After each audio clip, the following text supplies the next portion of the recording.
Volt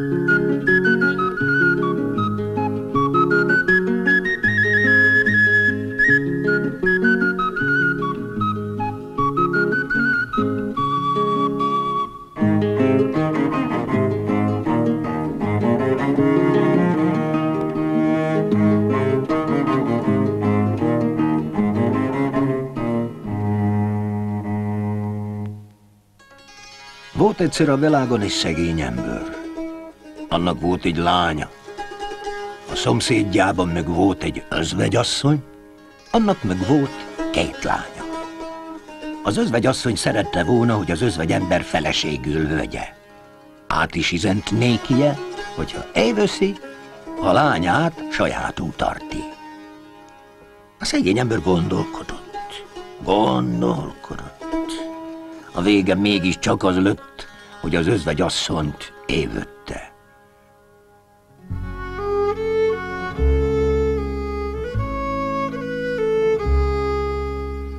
A mostoha az árva lányval mindig rosszul bánt, ahon csak lehetett, mindenhol ellenére tövött. Jött a vasárnap, a 2 lányával készült a misére. Azt mondta hamupipőkének: Edvan egy 8 borsó, még misén leszünk, a hamuból ki is szödd, meg is főzd, meg ti is tálald. A mostoha a 2 lányával elment a misére. Hamupipőke meg otthon maradt. Ahogy magába neki készült, hogy a borsót a hamuból kiszödje, egy csapat galamb röpült bé hozzá. Leállítottak 3 diót, azt hozzáfogtak a borsó kiszödésével. A 3 diót az anyja küldte.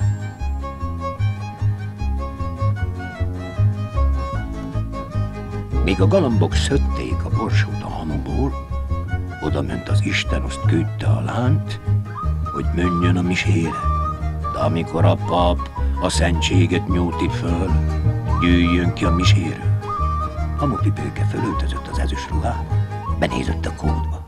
Ja, amikor meglátta magát, örömébe majd bele nem esett. A misén ott volt a királyfi is.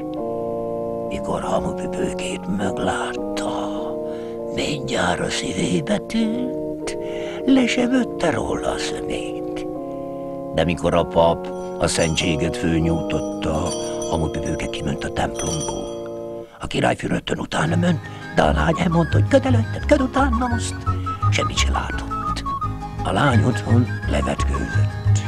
Az étel már készen volt, mert az Isten készítette meg. Jön haza a mostó a 2 lányával. Ó, mit láttunk mind ezen a világon, nincs olyan gyönyörűség. Azt elmondták, milyen szép lányt láttak. Láttam én azt, honnan, az eperfáról. A mostának se kellett egyéb, rögtön kiadta a parancsot, hogy az eperfát vágják ki. A másik vasárnap lencsét kevert a hamuba, azt megparancsolta a Hamupipőkének, hogy a lencsét szödje ki, főzzem meg, azt tálalja fel. Isten oda repült az angyalokkal, azoknak megparancsolta, hogy Hamupipőke dolgát végezzék el. A lánynak megmondta, hogy készüljön, azt úgy tegyön, mint a múlt vasárnap. Hamupipőke fölöltözött az aranyruhát. Ahogy elindult volna, mást is benézett a kútba. Csak úgy cifrázott a szeme a fényességtől. A királyfi már várta.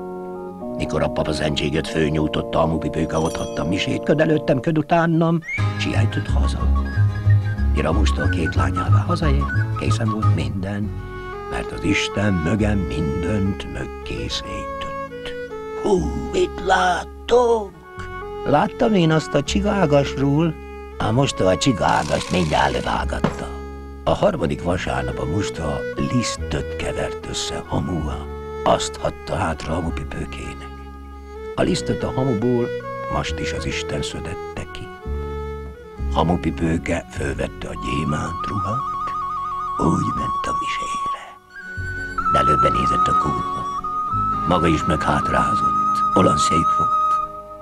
Mikor a pap a szentséget fölnyújtotta, mögen el akar gyűnni, de a Szentegyház ajtójánál a küszöbet a királyfi úgy megenyvesztette, hogy az egyik cipellője beleragadt.